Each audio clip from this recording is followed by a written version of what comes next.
Friends, as we meet here in New York at the UN General Assembly for this Summit of the Future, we're at a global inflection point. Faced with escalating instability undermining the very foundations of the international order, beset by the increasingly dire costs of climate change, contending with rising inequality that is leaving the most vulnerable behind, plagued by the erosion of women's rights, LGBT+ rights, and Indigenous rights, and grappling with dire humanitarian crises perpetuating record levels of displacement, we have a choice. On the one hand, we can bury our heads in the sand, eschewing multilateralism in favor of short-sighted self-interest, or we can recognize that collectively we have a responsibility to set our differences aside, to confront the serious global challenges, and to deliver on a pact for the future that builds a more peaceful world, but also one where everyone, every generation, has a real and fair shot. In Canada, that's what we are squarely focused on. As I travel across my country, Canadians of all walks of life, but particularly young Canadians, tell me that they're worried. They're worried about the state of the world and the future. But most importantly, they're worried about the very promise of Canada. The promise that if you work hard, you can do better than the generations that preceded you. That promise is slipping out of reach, so as a government, we are stepping up. The solution to anxiety and angst is not to deceive and deflect, but to take action.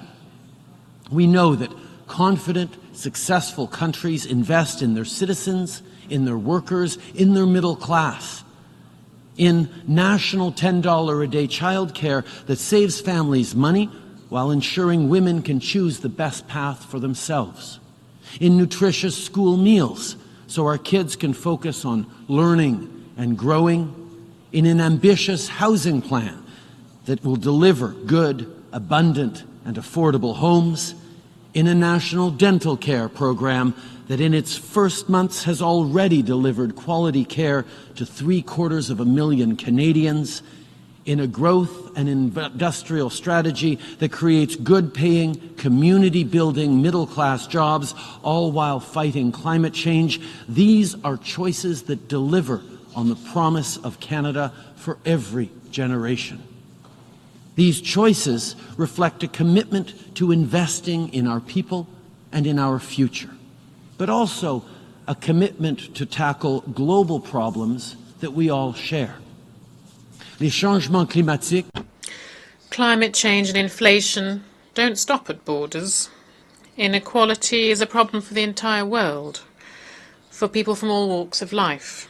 If we really want to serve our own citizens, we must together tackle the great global challenges.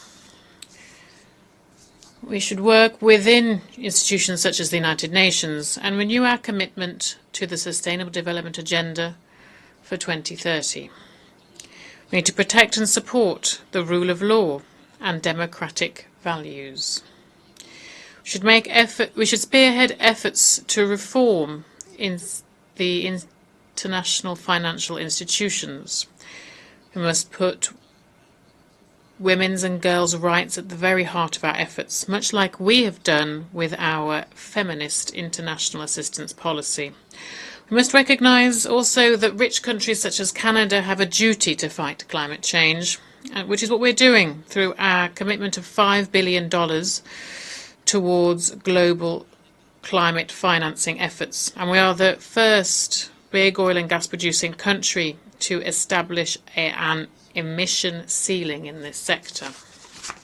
Delegates, nearly 80 years ago, in the aftermath of the most destructive war in our collective history, we formed these United Nations.